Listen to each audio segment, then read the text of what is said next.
I'd like to thank Paul for agreeing to deliver the webinar and wish him all the best with it. Thanks, Paul. Thanks for the invitation to present this evening.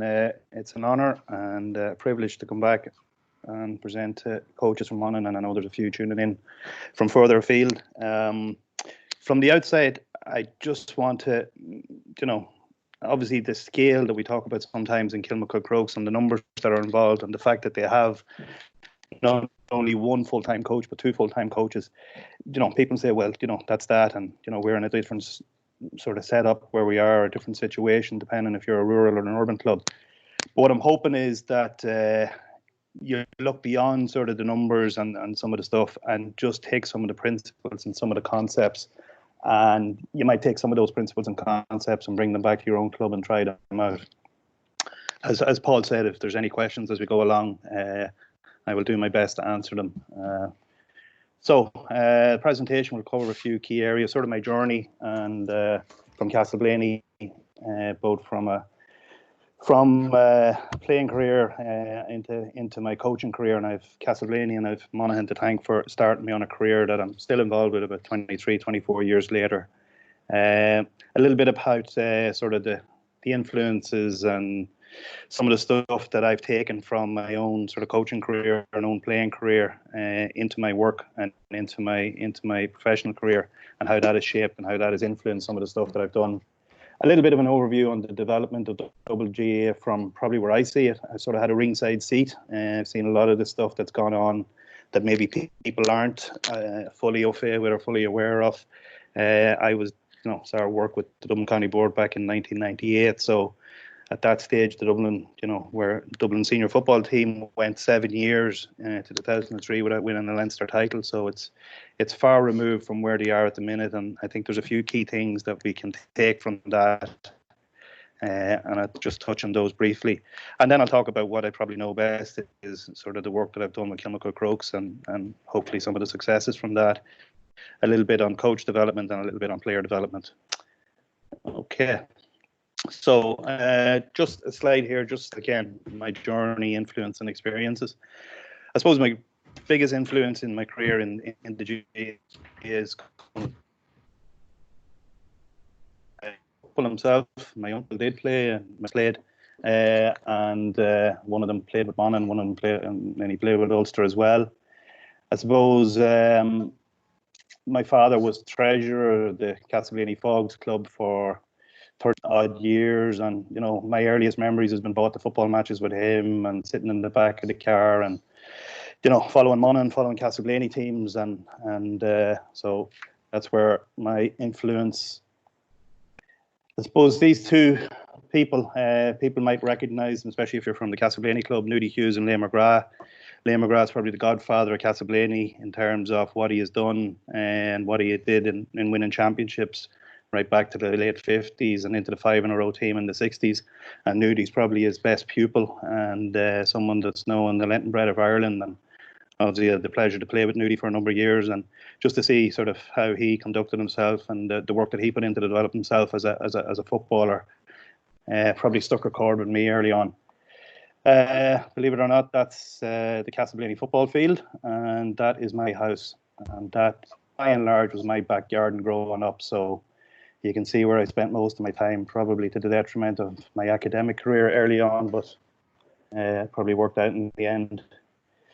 The Monaghan team of the 80s, late 70s, 80s was a big influence, and following them around, and lucky enough then I got to play against a lot of them in the late 80s, early 90s, and got to play with some of them with Castleblaney, but certainly they were great times. And I suppose the Monaghan team at the moment is in the last 7-8 years, 10 years plus maybe, has given a lot of joy to people, and I suppose that's connected into the power of sport and what it can do and what it brings to people and families.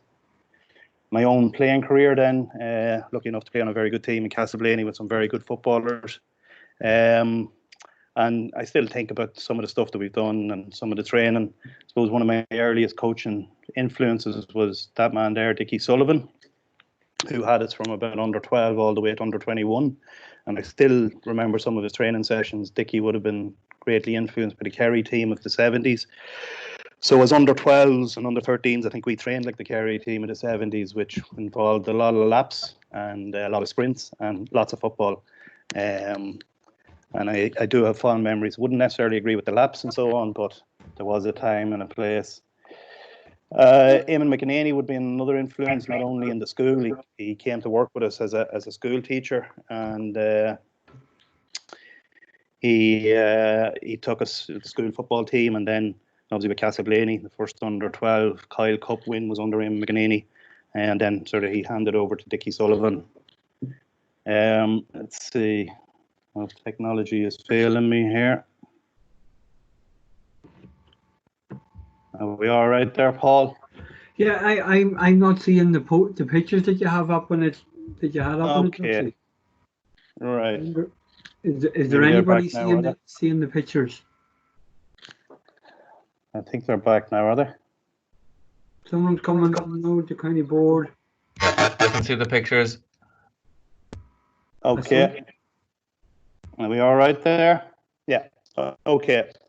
So, so I suppose the last couple of pictures there. Sorry, Jerry Smith is the primary school, or he was the PE teacher in the secondary school, and he would have also coached Castleblaney teams and coached Monaghan teams in the 80s. And Jerry came back from teacher training in England, and he's predominantly a basketball. Basketball would be his first love, and I suppose long before basketball coaching and Gaelic football coaching sort of had their, coming together, Jerry was bringing sort of some of the concepts and some of the techniques and skills from basketball into Gaelic football 30, 40 years ago.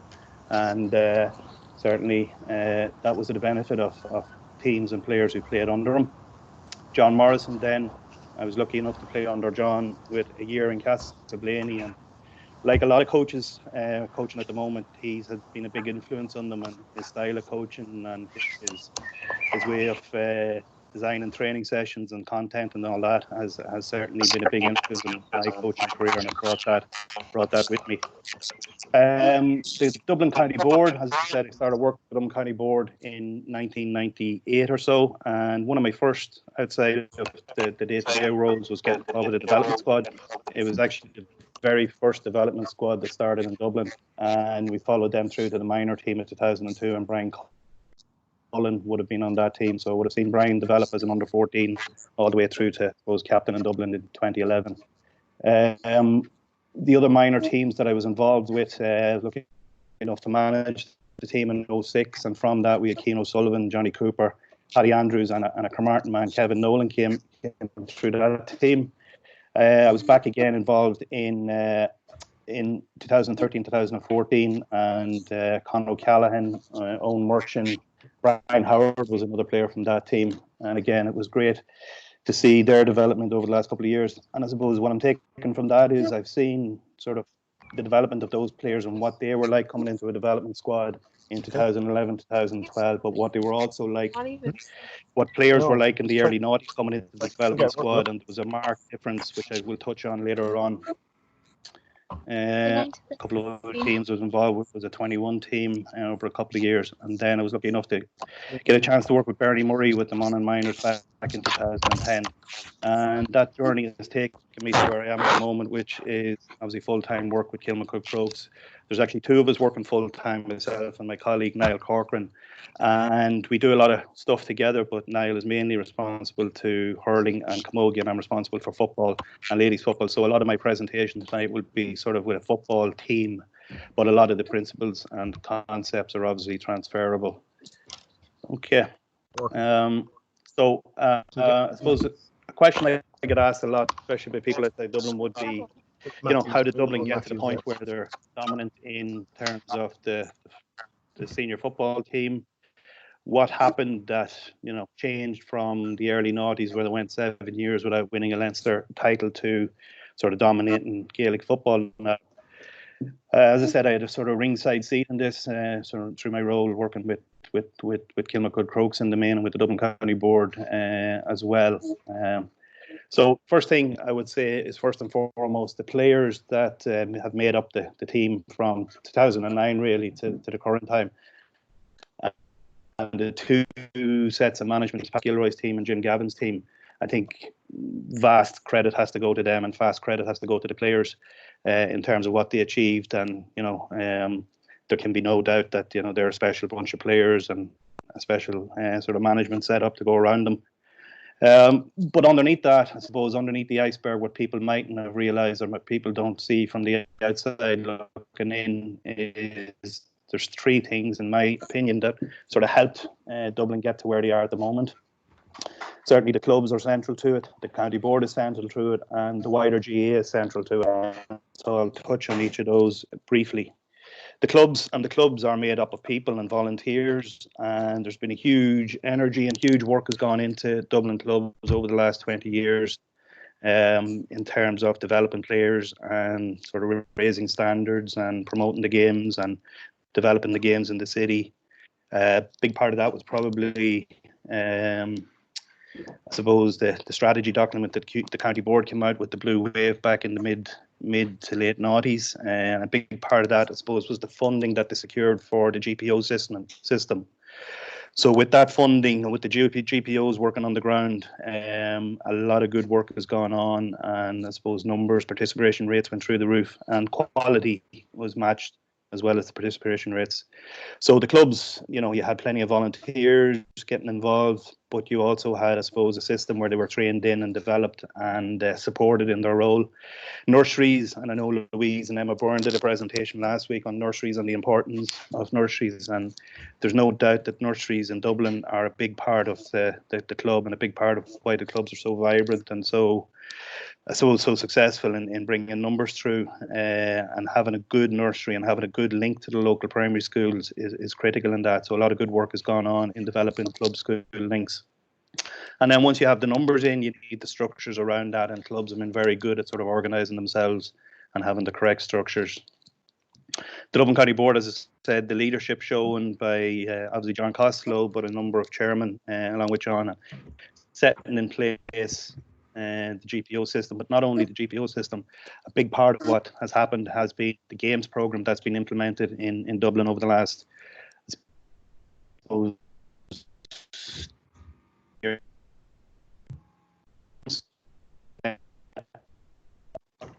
very county, and he's guaranteed, and then under 9, 16 games in football, 16 blitzes, go game blitzes. But he's also guaranteed 16 hurling blitzes. So he's out 30 plus times playing games on a Saturday morning over the course of the year. And then you add on top of that then all the blitzes and outside tournaments and trips away. You get a substantial number of games built up over a number of years. By the time they leave Go Games at under 12, they've played a lot of hurling, a lot of football, which helps develop them as players. And then Croke Park, so Go Games are already mentioned, and I suppose Dublin were one of the early adopters of Go Games, and people would sort of refer to the likes of Jack McCaffrey and there's coming through now. They're sort of the first kids that came through the Go Game system, and whether it's directly responsible for the development of them as players and skills and so on, but I do know that certainly in a lot of the cases, in Jack McCaffrey's case, he would have seen a lot of very good coaching growing up through Clontarf, and a lot of games through the Go Game system. The coach and games development department in Croke Park as well was at the forefront of the coach education program, and is that better coaches make better players, and by developing your coaches, I think the byproduct of that is having better players. We could argue, I'm not going to get into an argument now about funding and correlation between other counties and what other counties get. I suppose my point is that this model, of investing in people, investing in sustainable structures within clubs has worked, and it's shown to work. So I suppose it's something that the GA as a whole should probably try and roll out to the best extent countrywide. Okay. So the next slide is just a football journey through Kilmacud Crokes. As I said, it's mainly, I'm mainly going to talk about football, but I could do a similar side for a hurling journey through Kilmacud, or ladies football journey through Kilmacud Crokes. And again, it's some of the principles that we're hoping to touch on here. So I'm just going to put up a few pictures here. Hopefully people can see them. Is that coming through there, Paul? Yeah, all good here, Doug. Yeah, thank you. So, as a kid comes through Kilmacud, the first thing that they're introduced is the nursery. And the nursery, we have a couple of years at the nursery, under 6 and under 7, and that's their first introduction to the club and the GAA. So it has to be the right environment created, a welcoming environment, a safe environment, and an environment where kids can learn new skills under the safety umbrella and being allowed to fail and allowed to try again and that way. John, the challenge that we have with the numbers, but also one of the strengths is the parent-led coaching that goes on there, and the number of parents that get involved. Closely aligned with the nursery is the work done, I suppose, by full-time officers in the local primary schools and developing good club school links. There's about 10 core primary schools that myself and Niall, my colleague, would work through, and we build up a strong relationship with them over the years. We actually only coach seniors in first class because that correlates to our nursery. I suppose the argument is if we can get them in and get them interested at that young age and get them into the nursery at under 6 and under 7, they have a number of years to develop through Go games before they even hit under 13, under 14. The primary schools then, in the main, look after the teams and the Common Bunskull leagues, which are very successful. That picture there is of 2 of our Holly Park and Holly Park and St Lawrence's actually got to played each other in Croke Park and Kilmacud a number of years ago, and a lot of those players are recognised now as coming through at under 15 and under 16. The Mini All Irelands is an event that we run similar to a lot of clubs. It's sort of an internal blitz, but it takes place in June. Unfortunately, it won't take place this year, but it takes place in June, and it's a club-wide event, and it's probably, if you ask most families and most underage players, it's the highlight of their, I suppose, career coming through Kilmacud Crokes, or their playing career.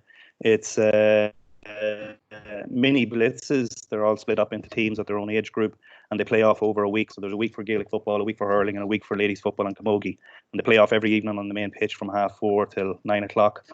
The beauty about it, it's a club-wide event, so the players are from under 6 to under 12. The managers are taken from the under 13 and under 14 team, so they're given responsibility to look after an under 7 team or an under 8 team or an under 9 team, and it's their job to make sure they're on the pitch and lined out and making sure that everybody gets rotated and so on. And we have our referees come from our under 15s and under 16s and minor teams, and then the parents then help out with sort of stewarding and pitch management. And on the last evening, on the Friday evening, we have a big barbecue where everybody comes together, and everybody comes together, and we have a piper leading about onto the pitch, and everybody goes home with a football. So I order about 1,000 footballs to give out to the ladies' football and the football teams every year. Rather than give a medal, we give a football so that they go home and practice. This picture I picked out there, there's a picture of that young player on the right in the yellow jersey. That's actually a player, that picture's from 2007. That's a player called Dan O'Brien, who made his debut for the Dublin Senior Footballers this year in the National League. He's been brought into the panel. He won an All-Ireland under 21 a couple of years ago. And I showed him that picture a couple of days ago. I sent it to him, and he came back and he said that's still the toughest defeat that he's ever had in Gaelic football, and it's still something that he remembers to this day. So this was an under 8, under 9, 10 blitz, whatever. And he's gone on to obviously play with Kilmacud Crokes and play with the Dublin Senior Footballers, but he still has fond memories and not so fond memories of that tournament. That's the suppose the power of it. We've Go Games then, and the Go Games programme, as I said, is very substantial in Dublin, and it's certainly, I think it ticks a lot of boxes in terms of player development and I suppose younger player development. Our summer camp programme is fairly extensive. We run about 8 weeks of summer camps during the summer. We run an Easter camp as well, and the kids you see in the background there in the green tops, they're the ones who coach, but they're also current players and ex-campers themselves who come back to TY coach them and then get involved in the summer and working on summer camps. And it's a way of connecting them back into the club. Our program is also heavily sort of invested in the nursery, and as part of their work experience with the TYs, they go down and coach in the nursery program as well. We move in then to under 13, which is the transition from primary to secondary, and that gives us a few challenges in Kilmacud Crokes, I suppose. One of them being a lot of our kids, 50% would probably go to for want of a better term, rugby playing schools, and where rugby probably is the main focus or the main ethos in the secondary school. So the challenge is there is to maintain the link with them and maintain them playing, I suppose, Gaelic games, and to make sure that we still develop them at the rate that's appropriate. Féile is a big tournament, obviously, and people have strong views on Féile, both positive and negative. I suppose I would be a big supporter of the Féile, not only from my own sort of playing career and memories going back to when I played in it, but I think certainly in Kilmacud Crokes, it's something that we use, I think, in the right way. We use it first and foremost as a way of sort of tying everybody in together. There's a big deal, everybody likes to get the free gear and the bags and the tracksuits, and it's a powerful sign when you see kids walking around in South Dublin with their GAA tops on them and their GAA hoodies and their GAA bag. So that's one part of it. The other element of it is they're only 2 years or a year and a half out of Go games, so it's really the first big sort of challenge or competitive sort of game that they have in their football career, and we use it as a way of just teaching them how to perform and teaching them elements of getting your performance right on the day. Obviously not about winning, but it's about performing, and if they don't perform, great, we'll take lessons from them, we'll learn from them, we'll move on, and we'll take that into 15 and 16 and minor. And if they do win, we sort of try and capture what went well and how you performed and how you got yourself into a position where you could perform on the day. Okay, inclusion would be another part of what we're about, and I have there also A, B, C, and D teams. So it's not just about the A team. It's not just about developing Paul Mannions. It's developing players that will have, I suppose, a lifelong involvement in the GAA. People talk about success, and what is success? Is success winning senior championships and so on, and that's a small part of it. I suppose one of the big parts I would have talked about, or I would relate to that, would be a couple of years ago we had the first time ever that a club in Dublin had an under 15 D team, which I think was a success. So we had 100 odd kids coming in at the nursery at that age, and by the time they got to under 15, we still were able to field 4 full teams, which was 80 plus players. So during the summer, as well as our summer camps, we have a School of Excellence, and we got great support by some of our senior footballers and some of our Dublin players in that, the likes of Paul Mannion coming out and getting involved, coming out, talking to the players. Some of the senior captain like Pat has worked on it the last number of years. Darren McGee used to work on it, so it was a great way of sort of building the connection between the senior footballers and some of the underage. We would have about 60 or 70 young footballers on it from the ages of under 11 to under 15, and we get great feedback on it as well. And I suppose then we're into under 15, 16 and minor, and the goal is for those kids to start off in the nursery at the start of that road. We want to bring as many of them as possible to minor and then into our adult playing sections, and that's what we call a success. If they drop out, I suppose one of the things that I'll touch on later on one of the slides is that we're setting them up with skills for life through sport, but we're also setting them up with skills that they can take, their Gaelic football skills. And it's such a globalized world now, and kids going off, traveling around the world, or going, Paul Mannion went to Shanghai on a year out from college. But the fact that he was able to play football, he was able to connect with the local club in Shanghai, and was able to get, meet friends and meet a new circle, a social circle. The same could be said for lots of our kids, not at Paul Mannion's level, but heading off, maybe going to college in a different part of the world. But because they're able to play Gaelic football, they're able to connect with all the Gaelic football clubs that have sprung up around the world, and have a contact and have someone that they can meet and sort of get settled in. Okay, so that's what the journey looks like. So I suppose that's the why we do it, and what happens. How we're going to do it is I suppose we're going to cover on the next few slides. So just one quick question here for you, Duxie. Just come in from now about growing a club. Yeah. Just from Marty Curry. Again, it goes back to the inclusion one, and your A, B, C, D teams. How do you categorize players? Okay, so it's obviously in some of these decisions you try to be as objective as possible, but sometimes it's subjective stuff. In the Go game structure in Dublin, we start partial streaming at under 9, and then by the time it gets to under 12, it's fully streamed team. So let's say we have 100 kids for the argument's sake at an age group, and field 5 teams at under 12. So the top 20, the next 20, the next 20, the next 20, all the way down to, the team in Division 10. Now, we don't do it as linear as that. We sort of pick the top 40 and they'll train together in their training group, and on any given day, some of them will go out and play in the Division 1 game, some of them will go out and play in the Division 3 game, and likewise with the next 3 panels, they're sort of trained as a group. And so, it's the manager's call, but it's taken into consideration stuff like development rates and their biological age compared to their chronological age and where they are and what level they're able to participate at. Streaming would have some criticisms, but by and large, I would see the benefits in it. I would see that, kids have to be able to play and compete at their own level to give them a chance to enjoy and give them a chance to get the ball contacts and to participate in the game and feel as if they have participated. So as long as it's monitored on a regular basis, and as long as the decisions are in the best interest of children, as long as the criteria are based in fact and good science and good best practice, that's how the teams are picked. And obviously, one of the principles is the principle of late develop. You always have to make sure that kids are moved on to the next level when they need to. And sometimes kids need to move back a level because they've gone through they've plateaued a little bit in their development, or they are, they just need time getting more minutes on the pitch at a team below them to get their confidence back. Very good, yeah.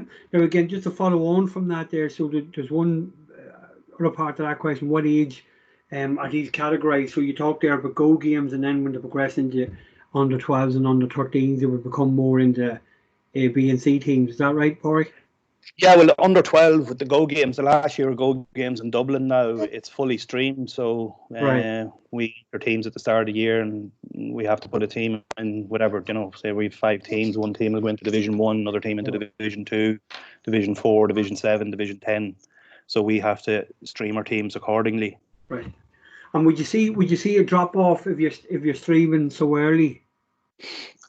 No, I think it's the opposite of that. I think if you weren't streaming and kids were struggling, and maybe a late developer was struggling at training, not getting a touch of the ball and not enjoying their experience, they're more likely to walk away there. Whereas if they're coming to train and they know that they can compete and they can know that they're playing at a level that's commensurate with their ability, I think you have a far better chance of holding on to them. Very good, very good. And I know you play a particular emphasis of informing the parents of what you're doing at each age group. Isn't that correct, Paraic? Yeah, one of the things that we would try to do every year would be bring the parents in at the start of the year and meet with them and explain the plan for the year and explain some of the stuff around what the vision is or what the values are, and a little bit about the dates, and make sure everybody's aware of when the games are, and maybe trips away and stuff like mini All-Irelands and other stuff, and a little bit, I suppose, about the science behind it, and some of the guiding principles that we have behind it, and why decisions are made, and why stuff like streaming happens, and again, just to make sure that the communication lines are clear, and that everybody knows what everybody else is trying to do, and that I suppose the parents then support the coaches in trying to carry that out then for the season. Okay, very good. I'm getting plenty of thumbs up here, Duxie, so very good. Okay, so I suppose growing a club, some of the structures, the coaching and games development structures that we have, and in particular some of the football structures, the overall club, we have the club executive committee, which oversees the whole club, which encompasses hurling, ladies football, camogie, and we have a juvenile section that looks after hurling and football from under 12 down. And then underneath that, then you have the football committee. And underneath the football committee would be the 2 main committees that I would work through. We have a coaching committee for under 13 to 18. And we have a chairman of that, and I work closely with the chairman. Monthly meetings with that committee, and we ask for representatives of all the teams from under 13 to 18 to attend. And then we have our juvenile Coachta committee. So the Coachta is the under 12 committee that looks after both hurling and football. So it's very much a dual mandate there, that kids are encouraged to play both sports, and we try to accommodate, and certainly kids are accommodated in playing both sports right up to minor level, and encouraged to play right up to minor level. But within the Coaching Committee, we have a juvenile football and a juvenile hurling committee. So I suppose I work closely with the juvenile football committee. So in growing a club, that's to it from a coaching and games development. It's we look after coaches and we look after players. So the coach focus is how we develop our coaches. And I suppose unusually, when you compare it to maybe some of the clubs, a rural club or an urban club down the country, it's not really ex-players that we look to come back in and get involved and take a team at under 9 or a team at under 11 or a team at under 13. We're by and large reliant on parents to come along with their child and get involved in coaching. So to support them and to develop them, we have our club coaching workshops that myself and my colleague Niall would run on a regular basis. We have obviously the official games development courses and coach education courses from Paraic, which would be the foundation course, an Award 1 child and Award 1 youth and adult. We're lucky enough, suppose, that myself and Niall are able to run the foundation courses in-house. So we would run 2 foundation courses every year in-house, and we would have upwards of 50 coaches going through that. Unfortunately, we're not able to do it at the moment, but I think Croke Park are trying to pilot now an online foundation course, which will be a big help in getting some of this work done while we're off the pitch. The Award 1 child, again, we host one of them, certainly if not every year, once every 2 years in the club.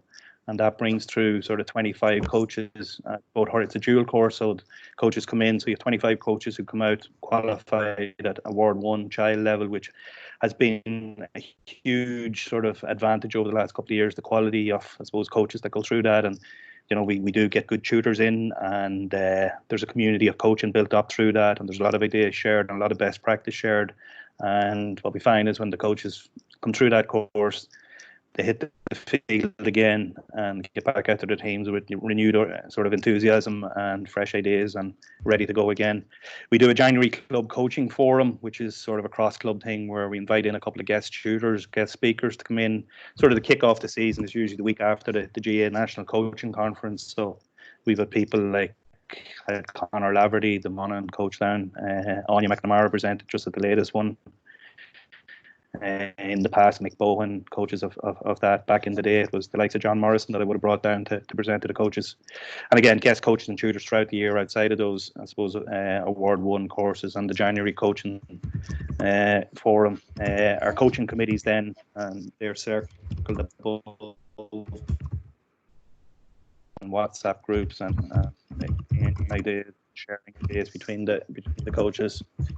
So as well as our coach focus, we obviously are player focused. So a lot of our programs are built around the player. We have our club nursery program, which starts at the latter end of their under 5 year. So they'll come in sort of for the last 3 months of their under 5 years from September to November. And then they hit the ground running at under 6 and under 7. So we only do 2 years at the nursery. Don't take in at a younger age. I suppose there's a lot of pressure on facilities, and we probably just don't have the facilities to cope if we want to start bringing in 4 and 5 year olds. So this is a big part of sort of player and coach recruitment, and that's where the club school link is vital as well. But it's probably got to the stage now where we got to the stage now where we probably don't have to drop any leaflets in around the schools. We just by word of mouth and by a couple of notices up on the club website, and by, I suppose, one of the biggest recruiting tools that we've ever had is sort of the parents speaking at the school gates, and one parent asking another, where do you bring your son, or what sports have you signed your son up for? And people more often than not, I think, are complimentary of the experience and I suppose the setup we have at our nurseries, and that's a big recruiting tool. Primary school coaching, I've already touched on that briefly, that myself and Niall would really only coach senior infants and first class, and we would let school teams, the teachers, support the teachers doing the school teams. But it's really just getting the kids in so that when the school teacher goes to 4th class and 5th class and he's looking to put a team out and come on a Munskull, that all the kids have already been down in the local club for the previous 3 years, 4 years, getting coached on a weekly basis, which makes the job of a school teacher putting out a school team a little bit easier. We run primary school blitzes towards the end of the school year. Our Go Games program, obviously, I'm working closely with the juvenile committee on that. We have a skills pathway as well as our overall player pathway, which I'll show later on. And in that,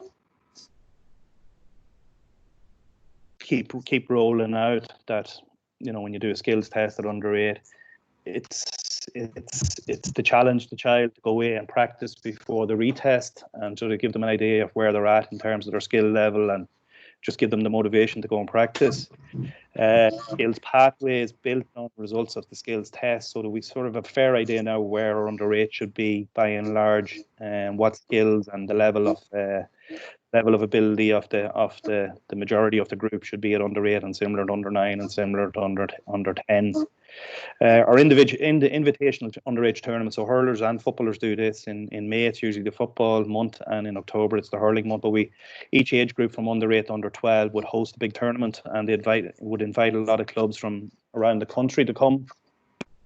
And the whole idea of that is obviously, just have a festival on a day, and we're lucky that we can use UCD beside us, and we're able to put out 8-10 pitches down there across 2 main big pitches.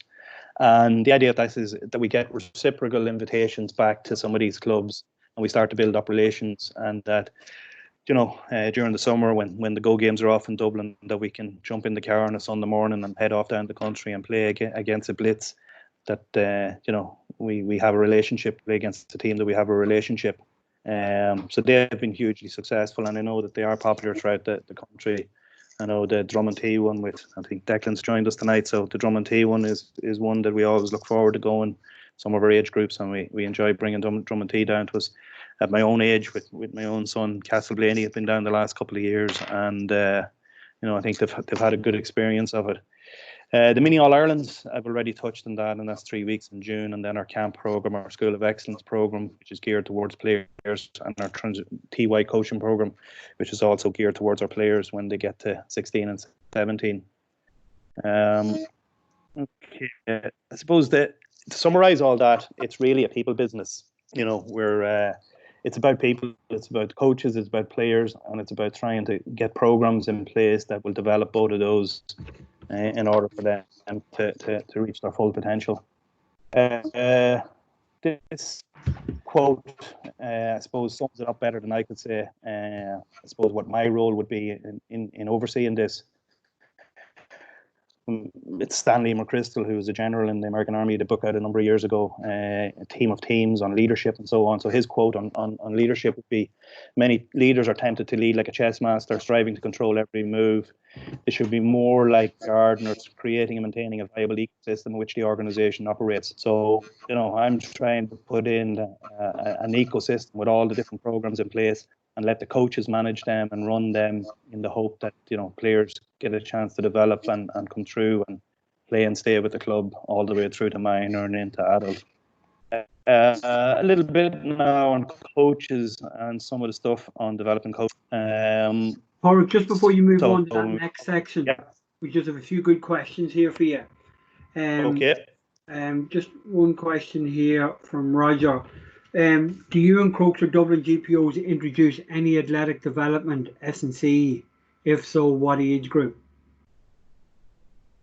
Our athletic development starts at 5 and 6 in the nursery, and I have a slide coming up if in a couple of slides about the importance of that. And I know that Emma and Louise Byrne did their presentation on the nursery last week and touched on some of the stuff, but that's where it starts, and that's where we're giving the kids the tools to participate in sport first and foremost. If they don't have the skills, like the athletic development skills of running and jumping and hopping and skipping and throwing and catching, they don't have those basic fundamental skills, they won't get a chance to participate in sport because they'll feel it's above them, or they don't have the competence or the competencies to take part. So that's where it starts. Now, I suppose you're talking about at youth level, what do?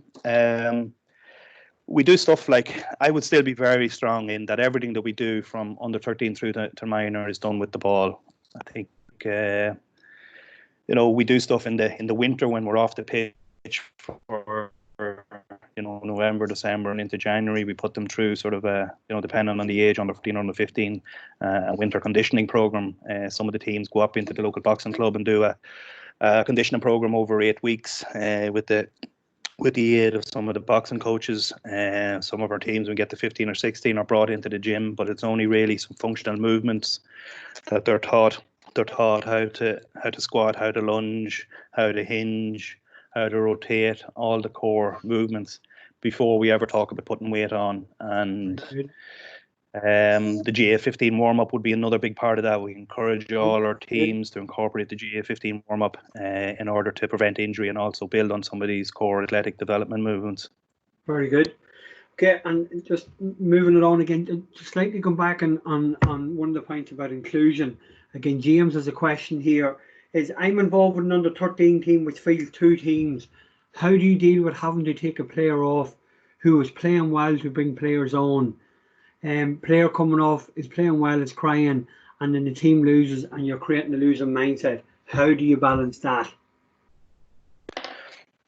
I suppose the first thing, you don't take it in isolation. You don't take the one game in isolation. It's about developing your program over the course of the year and managing games and managing minutes so that every player gets the maximum number of minutes in order to play.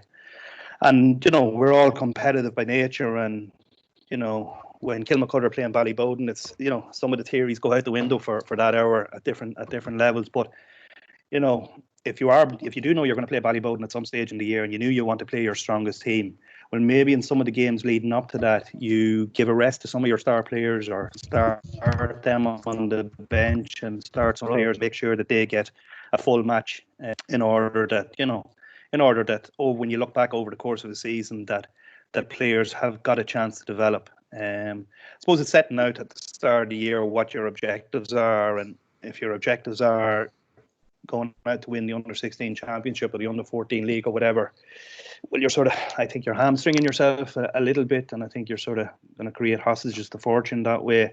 If your goal at the start of the year is to develop players at an age-appropriate way, that to give players a chance to develop by meaningful game time, if you're going to work on skills, you're going to work on tactics, and that's going to be, and if a lot of the time, if things are done well, if winning is a byproduct of that, and again, it depends on the level that your team is at, but it's not taking that one competitive game in isolation. It's looking at it over the course of a season and making sure that players are treated fairly, and that it's not a one-way street, that they have to make as well. They have to show commitment, and they have to show good attitude, and they have to turn up at training, and they have to put the work in, and then they're well deserving of their opportunity on the pitch. Very good. Hope that answers that. Yeah, just another question here from coaching officer in Cavan. Paraic mentioned that only have GPOs in schools up to first class. Just wants a wee bit of a clarification around that. Is he saying there's no GPOs club or county after first class? No, I'm only talking from a Kilmacud point of view. I know that GPOs in a lot of clubs do go in and would coach at first class, second class, third class, fourth class, fifth class. I suppose it's how best we can utilise resources in Kilmacud Crokes. When I went to the clubs at the start back in 2000, my work balance between club and school would have been certainly 60-40.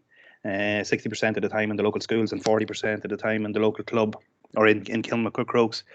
I suppose with the fact that the numbers have got so strong and the numbers coming in and the numbers are so big, that's certainly flipped to at least 20-80, if not 25-75. So 20-25% of my time is spent in the primary schools, but the other 75-80% of my time is spent in Kilmacud Crokes, working with the two sets of groups that I've already talked about, the coaches and the players.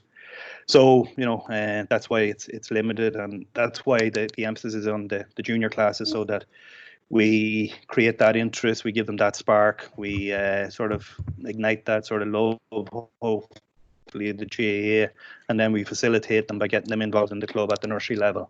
And then, if we run a good nursery program and we have some brilliant nursery coordinators, that instill the right values and set the right atmosphere and set the right environment, that the chances then of the child staying on and sticking with us is greatly increased.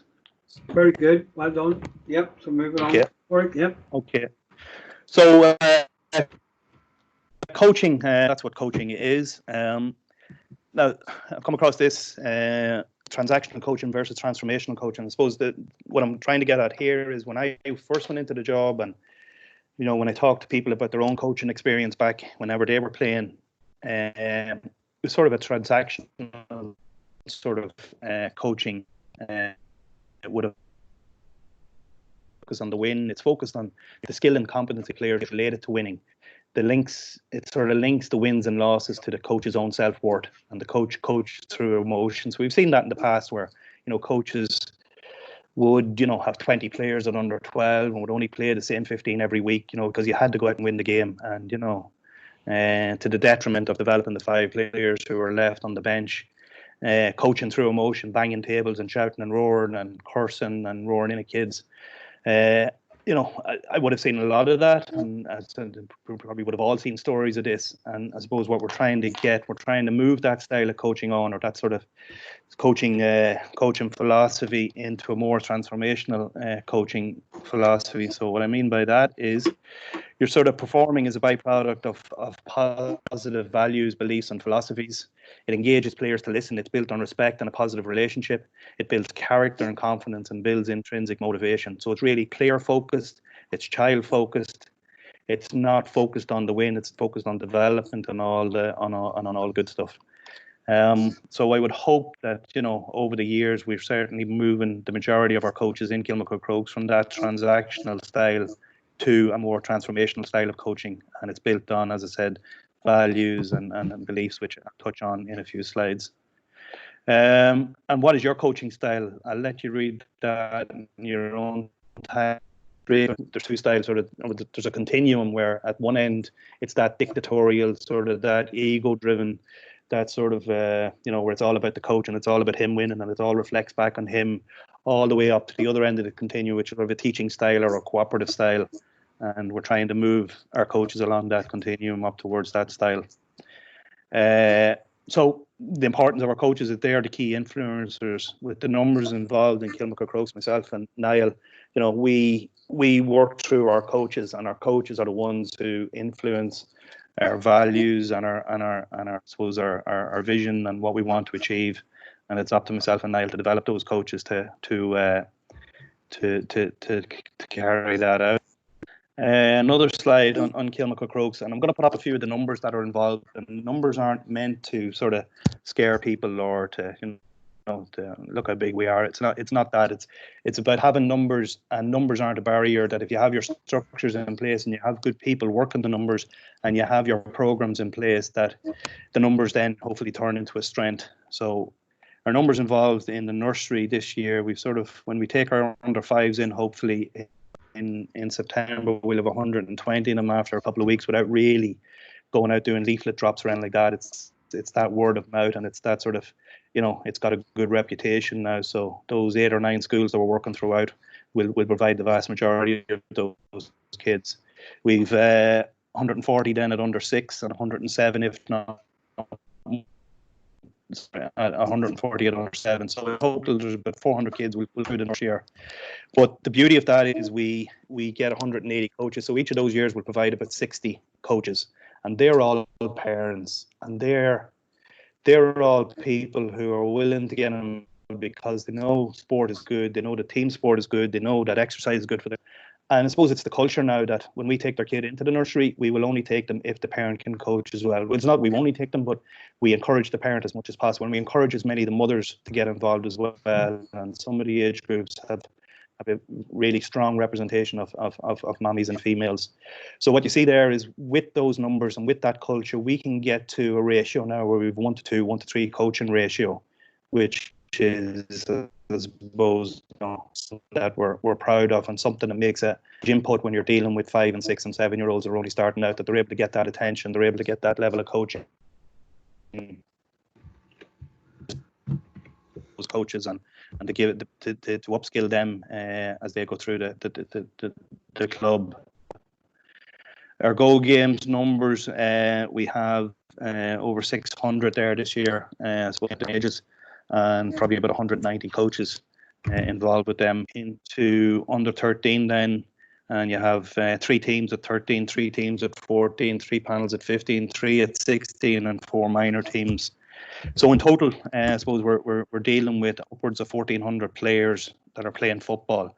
Now, because it's such a strong dual club, the vast majority of those are playing hurling as well. You would have some who only play football and some, but imagine it's 85-90% that are playing dual. And from a football point of view, we've got 440 coaches that are helping out on a weekly basis. So to do that, that feeds into adult football panels. So we have 6 adult football panels and 6 adult hurling panels that those kids feed into on a yearly basis. The football committee then and the adult football section sit on top of it. And as I said, the 2 committees that I would work with would be the under 6 to under 12 committees. And that's some of the stuff that we would meet on a monthly basis, and this is some of the stuff that would make up the agendas of those meetings, and I suppose would make up the plans and the overall objectives on a yearly basis. Under 12, the sort of core principles and guidelines, yearly plans. I would be very strong on teams coming up with yearly plans and putting it down on paper to make sure that everybody's aware and everybody's shared. And we would use those plans then to review as the year went through, monthly session plans and skill testing plans. And it's not, we tried to take all the work out of it. There's templates and there's stuff that we use and roll from year to year that we build on. So we're not asking coaches to sit down and sign something from the start or from a blank page. That a lot of this stuff is already in place for them. Fundamental movement skills, which I'll touch on, and then coaching resources and the social trips, and then the under 18 to coaching on the 13 to 18 coaching committee, sort of getting the coaching teams appointed at the start, your yearly plans and reviews again. Our coaching meetings are very much coach led, that we would throw a lot of responsibility back to the coaches, and it would be interactive, and they would come in and they would present on a topic, and we could use tactics boards or some of the analysis software that I would use the senior team, and introducing the player pathway, or sort of following the player pathway that we have. Player development, B and C and D team development, which we put a huge amount of work in over the last couple of years into that. And then athletic development and goalkeeper development, which is something we've done over the last couple of years, using some of the senior adult goalkeepers, is developing some of our underage goalkeepers. So it's some of the challenges that go along with those numbers. Obviously huge numbers, but one of the challenges we have is we don't have the facilities probably to go with that. So it's a challenge in sort of the lows and the fishes in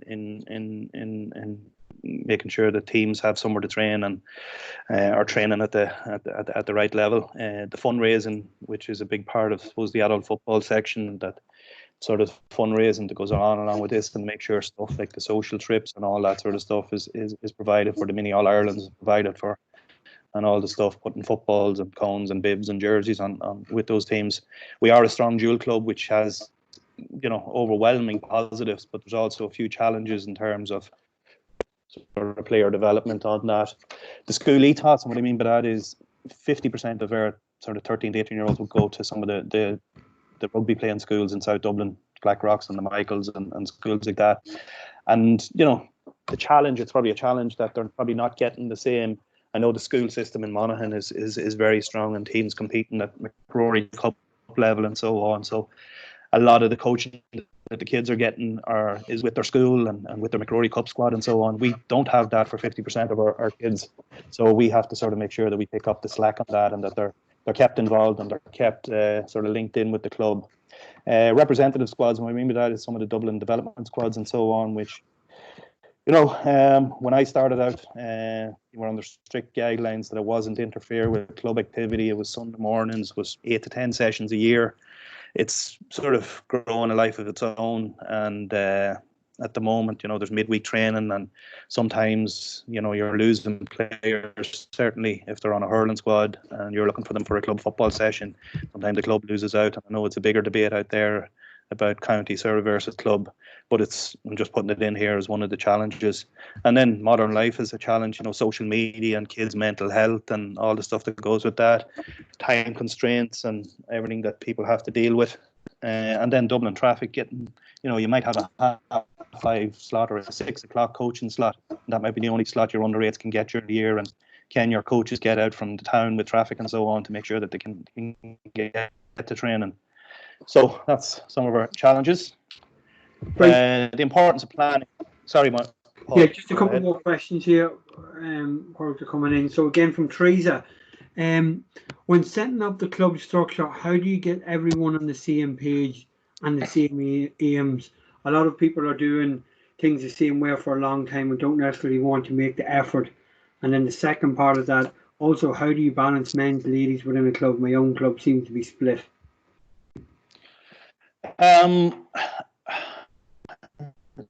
Okay, so I'll take the first one there, which was the how do you get everybody on the same page? One of I mentioned the 2080, 2080 there, the coaching ratio. So say with those 180 parents that come in and are coaching down at nursery level this year, 20% under 16, even minor club, we're doing well. So 80% of those coaches, believe it or not, would not have any sort of real playing experience. They'd be coming from different sports or outside, could be different nationalities. They could be from a non-sporting background. So rather than see that as a weakness, I've always looked on that as a strength and a challenge and something to sort of those people are coming with fresh ideas, with they're not sort of mired in, well, this is the way we've always done it, so we're not going to change, with an open mind that they're ready to, this is what we're doing. Everything that we try to do is based on sound principles and sports science and the latest research, so that once they come in and once they understand that the principles are sound, they're more than likely to buy into that.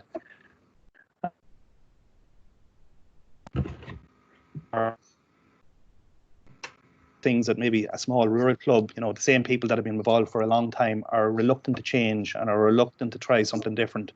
And I suppose that's why, a coaching officer or someone with a graph for coaching can go back to their club now and try and influence it and try and say, well, there's a different way of doing it. Would you not like to try it? And can we try to move things on, or can we try and do it? It's that quote that if you keep doing what you've always got, you'll get the results that you've always got. So if something is not working, you got to try something different. Very good. Yeah. And the other question was on ladies football. Yeah. I suppose, by and large, the football committee run football and they look after football. Hurling looks after hurling. Ladies football look after ladies football. A lot of the stuff, there's some stuff, certainly from Niall and myself's point of view, we work very close together. So there's a lot of crossover and there's a lot of communication that and there's a lot of sort of commonality between some of the programs. But by and large, I suppose the ladies football section is a strong and vibrant section. It's relatively young. It's only set up since the mid 90s, but they're sort of competing they're sort of competing with numbers and quality, and I don't think there's any sort of conflict between them and football. I think they're sort of coexisting. I think the challenges that they all have is getting pitches and getting facilities to field the teams, to accommodate the numbers that want to play the game. Very good. Second question here. How important, if it is important at all, to have non-parent coaches involved with teams, especially from under 13 to minor? Well, as I said, we couldn't field 80% of the teams we have but under without sort of parent coaches, and that's the way we operate. Most of them come through then and into when we leave Go games and into under 13. What we try to do in football, and it's a guideline, is that when we get to under 15, there's a change in the management team. So the same managers could have been with that team from under 11, under 12, under 13, under 14. We try and change it at under 15. And that's where we try to get some ex-players or current players to come back down and get involved with some of the underage teams. And I think a change at that year is beneficial. It sort of rejuvenates the age group. It brings sort of a fresh approach. It brings, adds a bit of extra energy to it. I think, yourself, if a kid and a coach weren't getting along for those 4 years, and you had to phase into another 4 years with that sort of relationship, it wouldn't be great for that child. But you're a new coach to that team, sort of gives everybody a chance to sort of kick on into 15, into 16, and then into the minor years. Very good. Paraic, yeah. And just another question here. Should coaching philosophy in the club be led from the coaching officer / chairperson? I can assume that would be juvenile chairperson. Yeah, in an ideal world, coaching would be on the agenda at your club executive on a regular basis, and that the issues and the challenges and the the stuff that's going on from a coach development point of view and from a player development point of view is discussed at your club executive, and that it's given due sort of, I suppose, respect. If that's not the case, then the onus sort of falls back on a coaching officer and a coach developer in the club. And to have somebody, I suppose, in a club, able from my opinion, that someone who is solely focused on developing coaching and developing player development pathways, or developing a coach education, or making sure that, you know, coaches are adhering to best practice or you know, modern techniques. To have somebody like that working in a club is crucial, I think, and without that, I think a club will struggle. Okay, very good. Okay. Right. Okay. So, as I said, that Abraham Lincoln quote about give me 6 hours to chop down a tree, I'm going to spend the first 4 hours sharpening the axe. It's all about sort of having an overall club plan, and that's one of the areas that sort of is my responsibility. That everything is tied to the Bali model of player development back in the mid to late early noughties. And I know that Bali was a sports scientist from Canada of Hungarian descent, and he came in. He was brought in by coach in Ireland at the time to develop coaching pathways or player pathways, and he came up with this long-term player athlete development pathway. So I would have taken that and would have adapted it and would have run with it with Kilmacud Crokes over the last number of years. Basically, you have your 5 phases. Under 6, under 8, he calls the fundamentals phase. Under 9, under 10, he calls the learning to train phase. Under 13 to 15 is training to train, and under 16 to minor is training to compete. And then you're into the adult section. So those 4 phases is what our kids go through. And each of the phases are broken down to your technical, tactical, physical, mental fitness, and lifestyle. And I've added a that I'll show you later on. But those are where our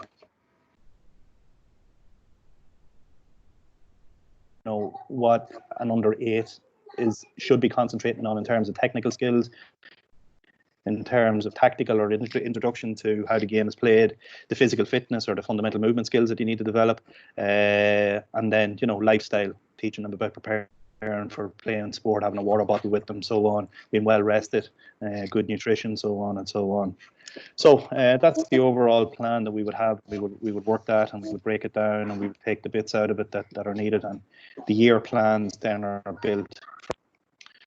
I'm not going to spend too much time on this because I know the girls did a little bit on nursery last week in their presentation, but in the yellow box there, physical literacy is the motivation, confidence, physical competence and knowledge and understanding to value and take responsibility for engagement in physical activities for life. So that's huge in my mind. That's a huge statement there, that, you know, you need to give kids the motivation to play. You need to give them a confidence. You need to give them the tools that they can partake.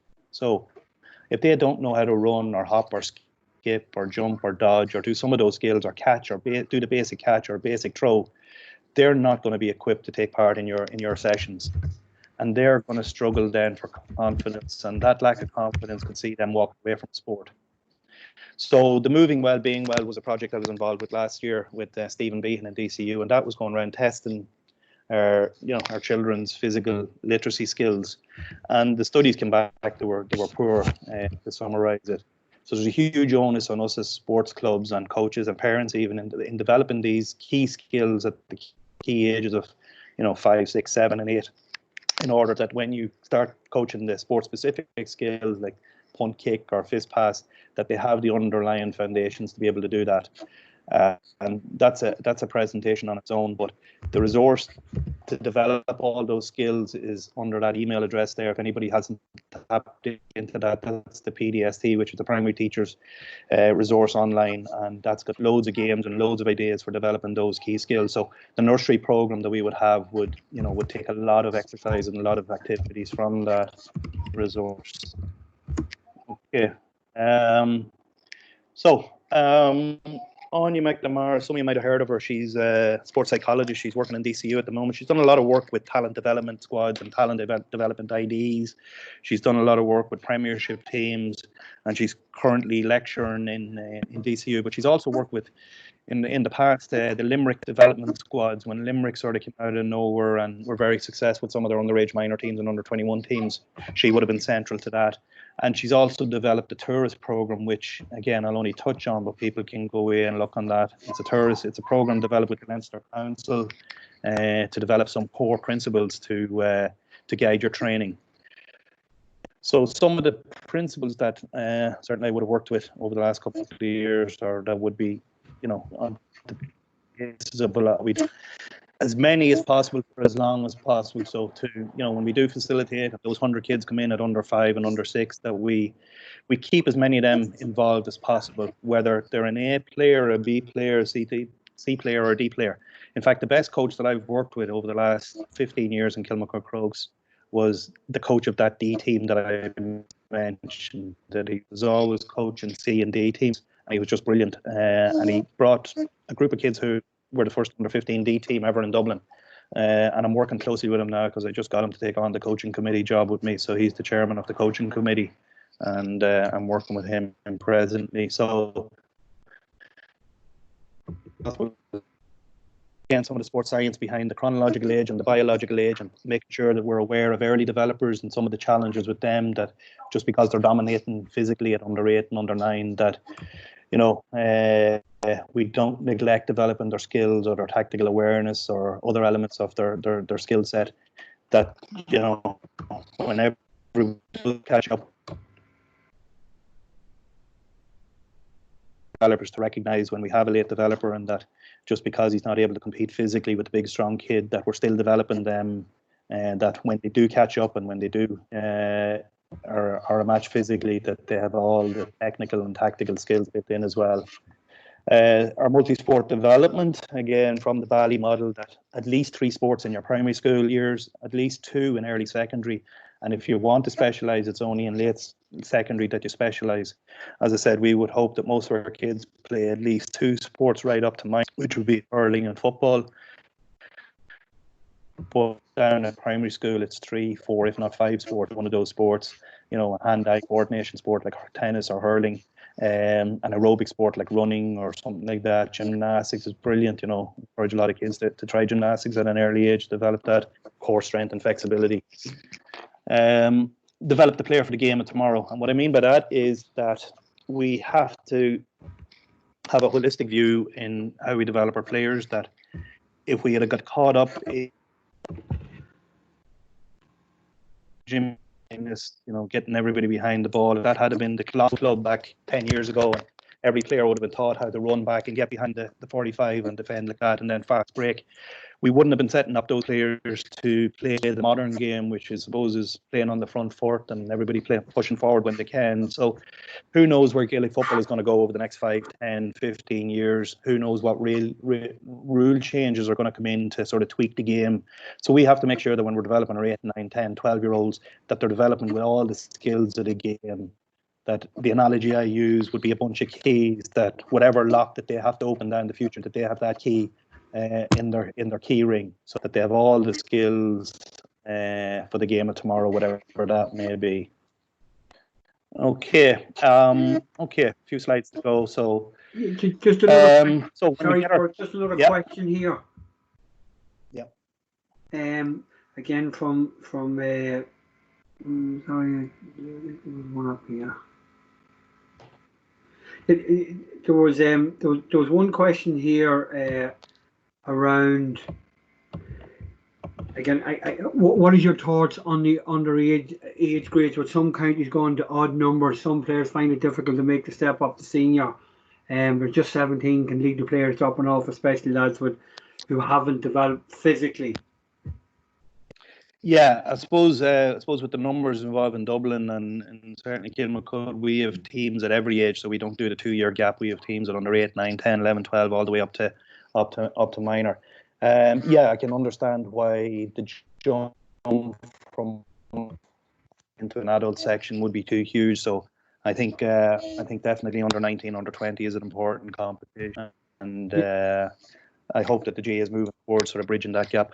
Yeah, and can I just add to that one as well, Duxie, that that there has to be an age grade there at under 19 and 20, and if counties don't have enough clubs interested in taking part in that, I feel then that's what we need to start signing up with neighbouring counties to make sure then we get 10 or 12 or 15 teams so we can facilitate the bigger clubs or the clubs that have the numbers within them age group. So it's a wee bit of joint up thinking and a wee bit of forward thinking to make sure we cater for everybody at them age groups. Yeah. And the other one here is just then from Marty Curry is around during training sessions, would you encourage the coaches to pair players up in training games using chronological and biological principles? Now I know you are coming to that in a couple of minutes. Yeah, it's certainly down at the underage, and yeah, definitely. There's no point having one of your early developers going up against one of your late developers in a nursery session or an under 9 or under 10. That, you know, kids to be able to get that chance. It comes back, and I'm going to touch on it here now. The competence and the confidence. You know, the psychological reasons behind why some kids drop out of sport. That they're coming down to training and that they know that they're able to compete and they're able to partake and they're getting enough touches of the ball. So when you're designing your sessions, if you have a wide range of abilities, you might have to be a little bit cute in how you design your sessions and how you break up your teams. And if you're playing small-sided games, that you put some of the bigger, stronger lads playing against each other, and maybe some of the lighter or late developer kids in another game and let them play. And it, you know, it's not pigeonholing a child. It's not, that's the group and that's the group you're always going to be. You have to be clever in how you design this, and you're mixing and matching and you're changing it up and you're bringing variety to it as well. That it's not just the same old every week. Very good. Okay, so touched on there some of the psychological principles. There's one core psychological principle that I think is important, and some of you might be aware of it, some of you might be seeing this for the first time. When we get some kids in at the nursery, there's sort of a continuum here from extrinsic motivation to intrinsic motivation. So what we're trying to do is bring kids from being sort of maybe where they're extrinsically motivated to come to train. And so we have the case where there's a coffee shop in the clubhouse on a Saturday morning, and your under 6 nursery is on in the club on a Saturday morning, and the kid will only come down to play in the nursery if they're going to get a hot chocolate or whatever, a pancake at the end of training. And that's fine. If that's what a parent has to use, that's great. That's the start. So what we hope to do is move them from, you know, I'm coming down because I'm getting a hot chocolate, to where they're intrinsically motivated, where they enjoy it, where they love it, where they value it, where they're making friends, where they're having fun. So our job as coaches is how we set that environment, how we design the sessions, the equipment that we use, the coach to kid ratio, and bringing kids along that continuum. And when we get them, then you have a fair chance of holding on to them if it's something that they enjoy and that they love and that they value coming to. So how do we do that? How do we get them? So 3 of the things that I think you have to look at, there are 3 basic psychosocial needs. So if anybody knows Maslow's hierarchy of needs, some of these are on that as well. This is just a different model, but the 3 things, relatedness means that everybody wants to belong to something bigger. So we all want to be wearing the jersey of our club team or the county team. You know, in Dublin, everybody in Kilmacud wants to be, you know, Paul Mannion this or Paul Mannion that. People like to belong to something a little bit bigger than themselves. And if we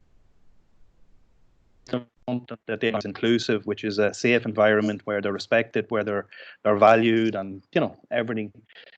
You know, from a child's point of view, the games are child friendly and that they're pitched at that right level, that we have a chance of developing that area of relatedness.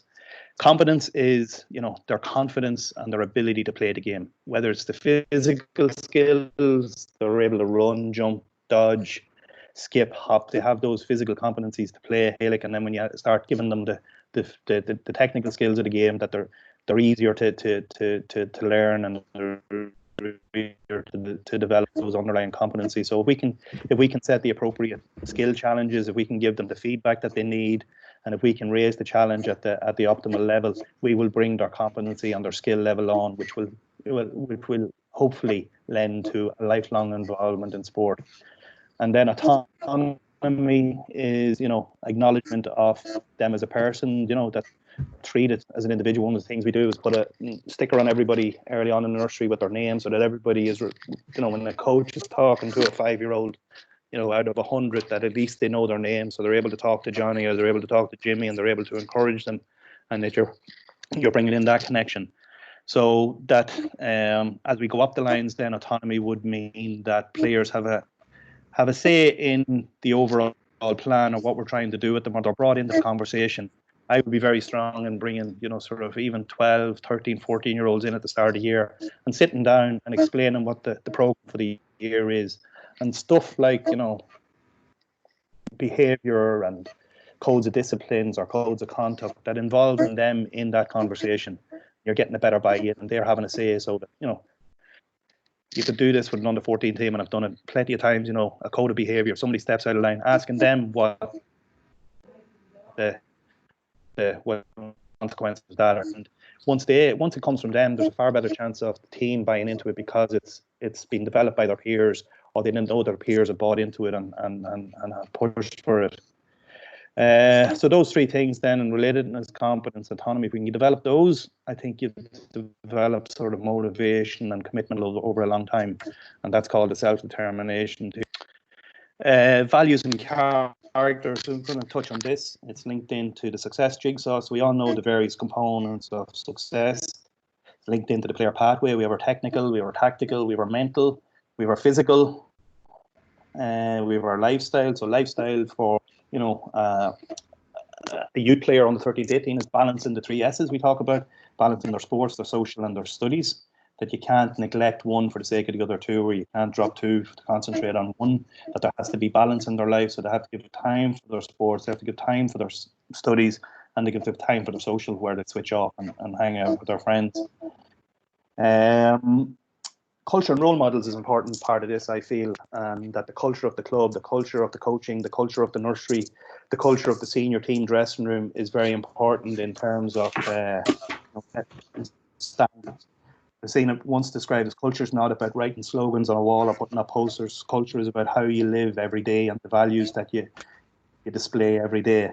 And, role models were, I think our senior footballers, are any time I've asked them to do something in relation to the underage, have been more than welcoming. And whether that's coming down to a school of excellence or coming down to a medal presentation, coming down to the nursery at Christmas, models that the kids do look up to them. The middle of this jigsaw is your personal qualities and your values and your own personal qualities. I don't know if anybody's heard of Wayne Goldsmith. He's a sports physiologist from Australia. He has a quote that take time to build character and values and virtues and integrity and respect and discipline and all the things that as a human being will underpin the success in their lives. Clip on YouTube that you should Google. Go and look for Wayne Goldsmith talent and commitment, and I've got a huge amount out of it, and it's certainly clarified a few of my thoughts over the years, and looking back at my own playing career and looking at some of the players that I would come across. So linking into that, we have these personal qualities. We have stuff like communication, leadership, teamwork. These are just stuff that this is why sport is important. This is what's but you're developing someone who can communicate, who can show leadership or work under leadership, teamwork, goal setting. They have a humility about them. They have good time management. They have a competitive nature. They handle pressure. They embrace change. They're honest. They deal with adversity. They're competitive. They're open-minded. They're willing to learn. They're self-motivated. They're loyal. They're disciplined, and they're adaptable. All these skills, we call them sort of 21st century skills. They're transferable skills that go from sport into academics or into work. Someone once described them as these are the skills that employers are really looking out for, and that they're necessarily captured on a CV. And again, it's just to make sure that we're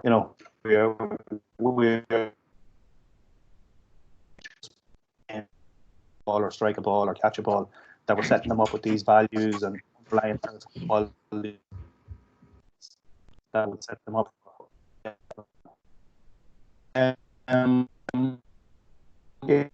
Really the end of my presentation. somebody was talking about COVID-19 and stuff, or how I handle it with sort of our under 13 days. So different days, teams for each of those. So we're in the current lockdown phase, and we have engagement and trying to keep the connection. Teams are doing that, using skill challenges, developing our trying to get programs, building in some weekly runs. I suppose we sort of, with the 1st of June just around the corner and school finishing and, you know, nobody going to the Gaeltacht and no exams, our under 13 to 18 players are going to be left with a lot of time in their hand. We want to keep them sort of, you know, help with their mental health, help with their physical health, also prepare for a time when we're going to be back on the pitch together. So we're going to start building in some runs for them and giving them advice on that. And, you know, I think some of them could live like professional athletes for the next couple of months, because they'll be able to train in the morning, go home, have a nap, eat, get up again, train in the afternoon, and so on. So doing 4 or 5 sessions a week should be easy for some of them. And it's an opportunity for now for reflection, and we're using that with some of the coaching WhatsApps that I have with some of the coaches to reflect on the job that they do, and reflection time for, you know, upskilling themselves using some of the webinars that the coach and the GAA have put out, and rehabbing of any injuries that the players might have, and using this time. I think that's it, Paul. Some of the resources that I've used and would recommend.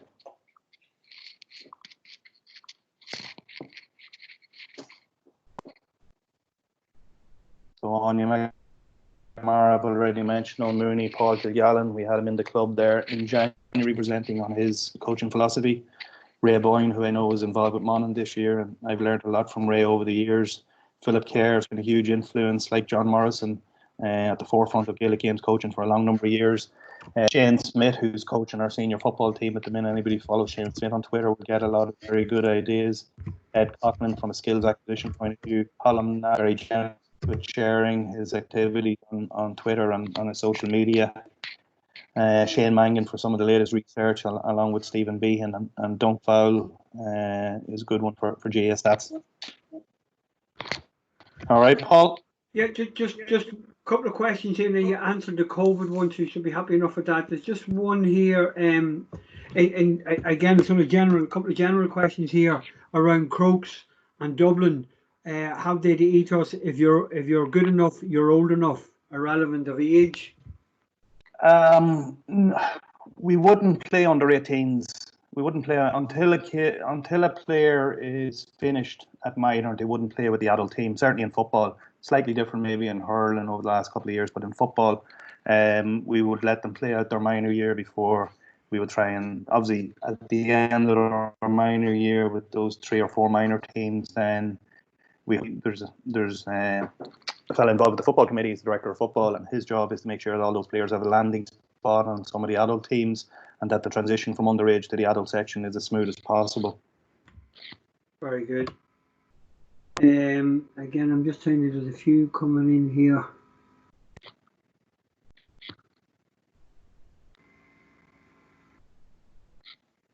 And again, I hope that I've come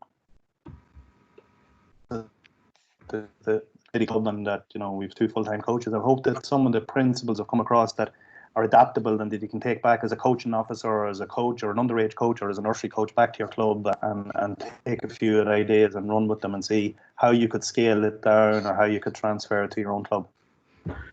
Yeah, so you surely do, Paraic. Again, there's just one question there around when should you start introducing weights. You know, again, you have highlighted that, haven't you, that at underage it's at 15, 16, it's still body weights. And I suppose one of the, you know, we're always constantly looking to develop, and one of the things I would love to be able to tap into would be someone with that sort of expertise, and to, you know, we do break in November, December, come back in January, those 8 weeks, sort of to use that 8 weeks as a rehab or an off-season workout, and to be probably a bit more prescriptive in some of the stuff. But certainly I would, you know, everything done with a ball up as far as minor in my mind, and then just making sure the kids have some of those functional movement skills then at 15 and 16, and they're able to use their body weight effectively. Very good. A good question here from Trevor. Have Crokes a continuous pathway to intermediate senior teams? A link with other coaches development styles of play, etc.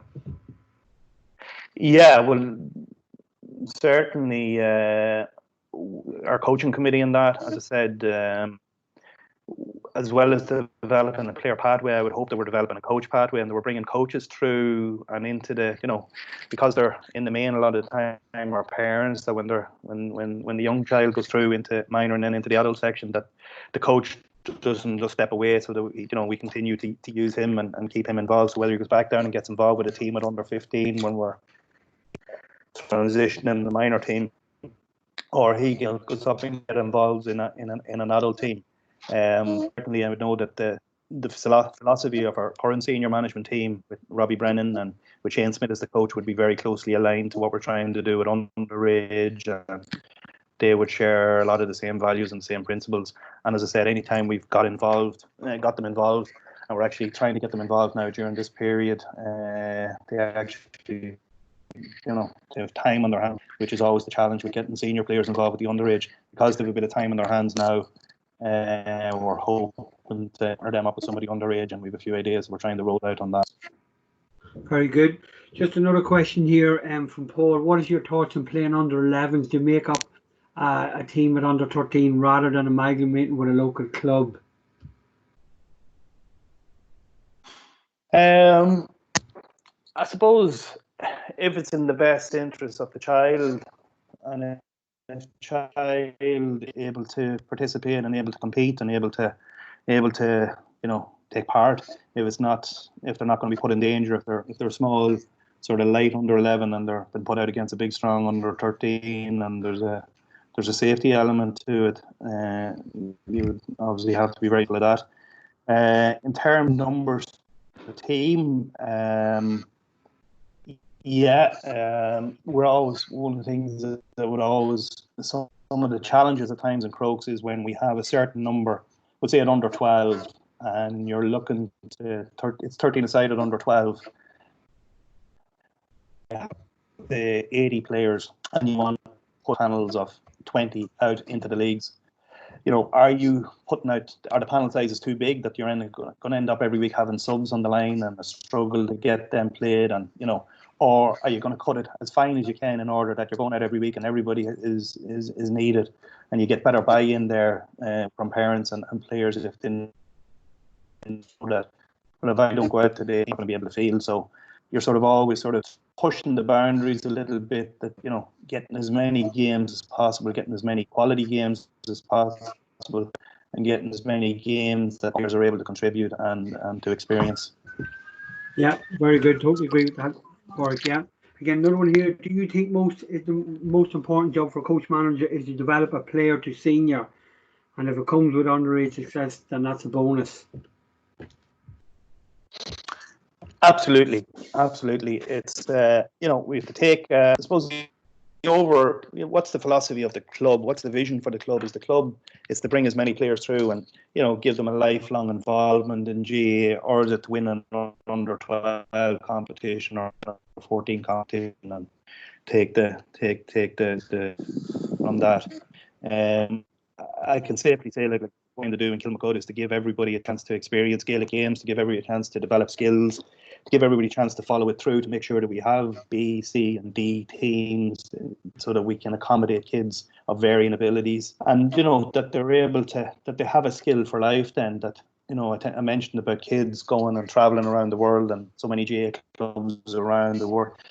If a kid drops out at under 11, under 12, they only sort of have very basic, limited skills. If they follow it all the way through to minor, now whether they ever play with the adult section, would move abroad and live, in a different country because of work or something like that. But if they play it up to minor, they have a skill set that they can bring, as well as their professional skill set. But they can rock up to a different country, a different city. They can go down to their local GA club, and they can tap into a whole different network there, and they can play, and they can feel part of something outside of their job and outside, and sort of build up a new community for themselves.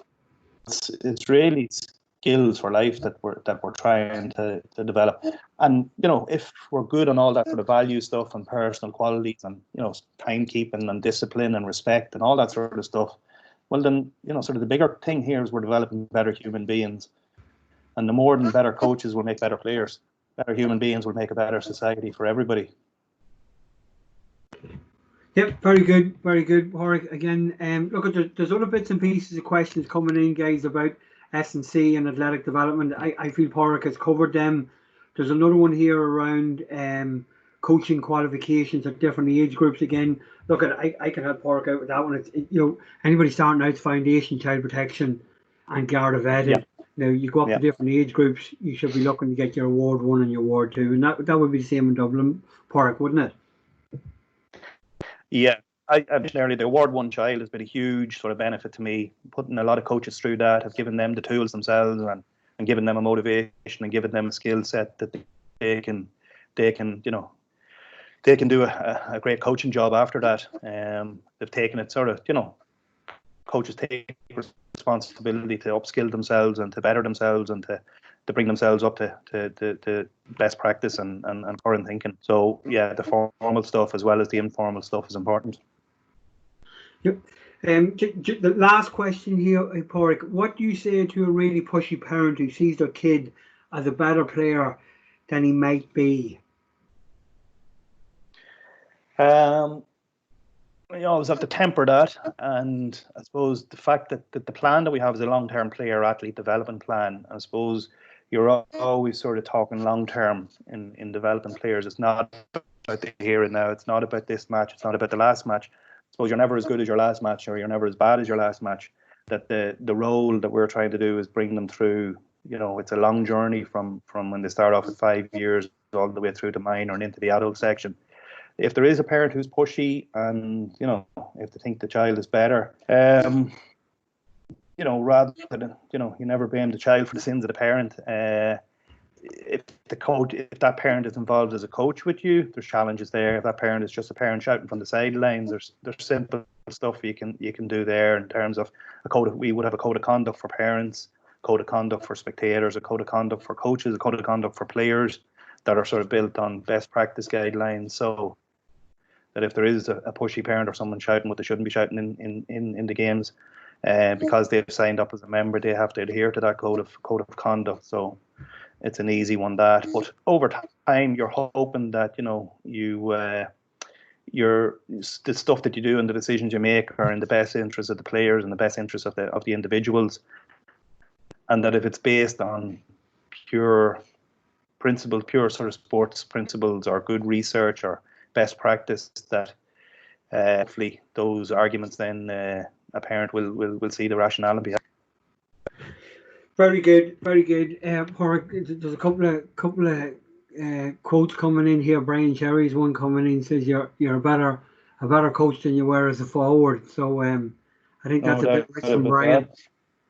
There's another one coming in here. We need to get you back to Monaghan as soon as we can. So my job could be under pressure here after the presentation part. So look at Paraic, thanks very much again. A lot of positive feedback coming in. Everybody saying very informative, very well presented. I would like to say to you, thanks very much for sharing your knowledge, your expertise, and best practice that you've been rolling out in Crokes and in Dublin over the last 20 years. Again, you held nothing back. We've picked up loads from it. So the big thing for the rest of us here is, can we go back to our clubs or back to our counties and try to improve and better our structures that we have in place. So thanks, Paraic. Wish you all the best. Wish you all the best for Crokes. And listen, I suppose linking back into some of my influence and stuff like that, like I learned because people were willing to share with me. And I suppose if we're all at that attitude where we all could share and that there's nothing top secret out there, I think we'd be stronger as an association and stronger clubs. And obviously Monaghan is very close to my heart, and anything I can do to help Monaghan and Castleblaney, I will do. So thanks for everybody tuning in, and thanks for the questions. If anybody wants to get in contact with me outside of this, I'm happy to answer any questions down the line. So thanks again, Paul. Best of luck with the rest of the webinars and your job in Monaghan. Looking at it from the outside, and people always remark to me in Dublin how well Monaghan are doing. And I can say that I can always point to some of the people that are involved and the structures that are in place, and how Monaghan is such a football fanatic county, and everybody is sort of tied in with the clubs and tied in with the county team, and that it's an important part of